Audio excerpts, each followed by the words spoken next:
We're going to go over Warrior One today. It's one of the more commonly used poses in Vinyasa and might be one of the first poses somebody might learn in a Vinyasa class, especially if they do a lot of sun salutation Bs. The main priorities are 1, the hip extension in the back leg, 2, internal rotation and torque of the hip, or internal rotation and adduction of the hips, bringing your thighs together. That gives you the torque for you to square your hips to the front of the room. And 3, there's a slight spinal twist, so you need your obliques because you're also having your chest face the front of the room as well.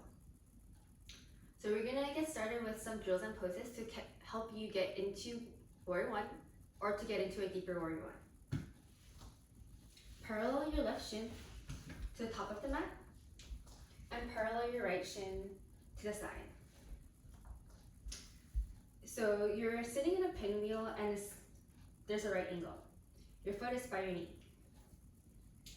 Inhale, sit up straight. Exhale, twist. Rotate your femur towards the midline as you twist to work on the internal rotation. Take a couple breaths here, and if this is comfortable, you can lower down onto your elbow. And this starts to work your hip extensors a little bit more.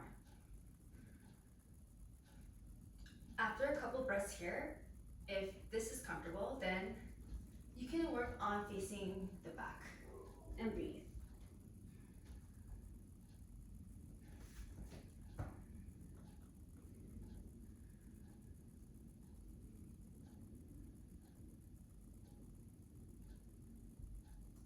Our next breath, rise.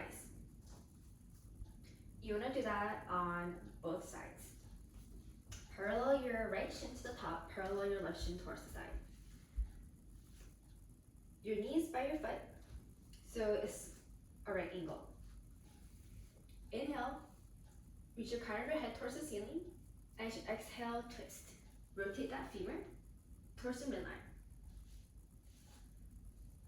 If this is comfortable after a couple of breaths, lower down onto your elbow, and if this is comfortable after a couple of breaths, start to work your way towards the back so you can get into a deeper spinal twist.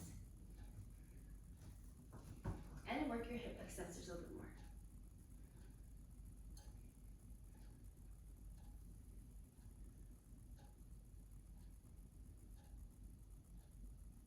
Our next breath, rise.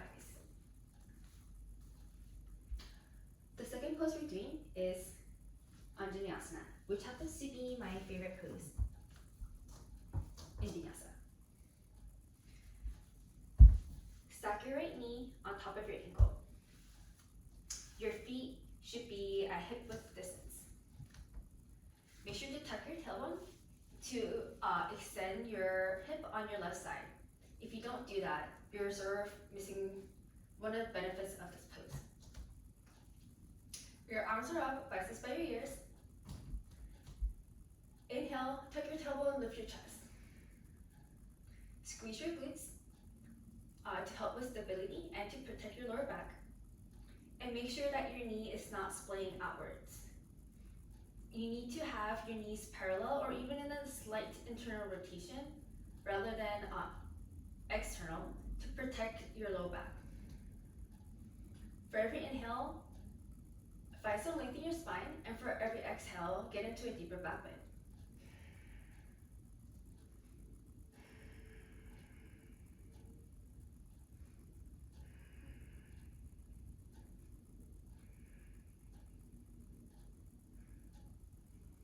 Inhale back to center. You want to do that on both sides. And the last drill we're going to cover is Anjaneyasana with a twist. I'm changing legs so it's easier to see. Place your hands in prayer in front of your chest. Tuck your tailbone. Inhale, lift your chest. Exhale, hinge. Hook your elbow on your knee and twist.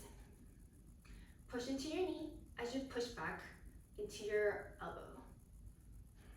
Your gaze is towards the back, over your shoulder. You want to hold this for a couple of breaths, and then once you've sort of warmed up your body, you can come into a Warrior One.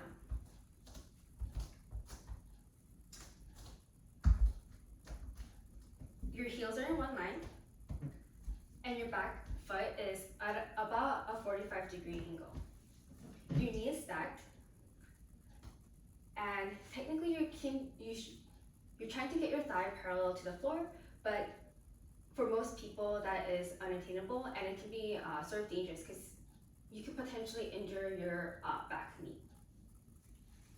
Rotate your hips towards the front using your internal rotation, but also squeeze your thighs together to engage your adductors. Your arms are overhead, hands together, and your shoulders are away from your ears. So you're broadening your chest to open up your chest.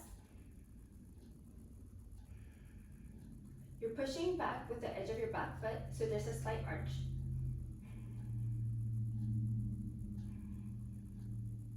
And breathe. There's a slight back bend in Warrior 1, which is different from Warrior 2, which I'll go over later. But that's sort of the general gist of Warrior 1. So party, hip extension, rotation, and adduction. Then a slight spinal twist, so both your chest and your hips can face the front. Even if you can't get your hips, your chest should be square towards the front, and then you can start to work on getting your hips square. And if this is too hard, you can heel toe your front foot to create a little bit more space to get that torque. Because having your heels in one line, because many people, or I think our bodies are more externally rotated, skewed a little bit towards external rotation. This internal rotation is a little hard for a lot of people. It was definitely for me at first too. So feel free to heel toe your front foot a little bit to the edge to create that space and to get that torque. So that was it for Warrior 1. Thank you for watching.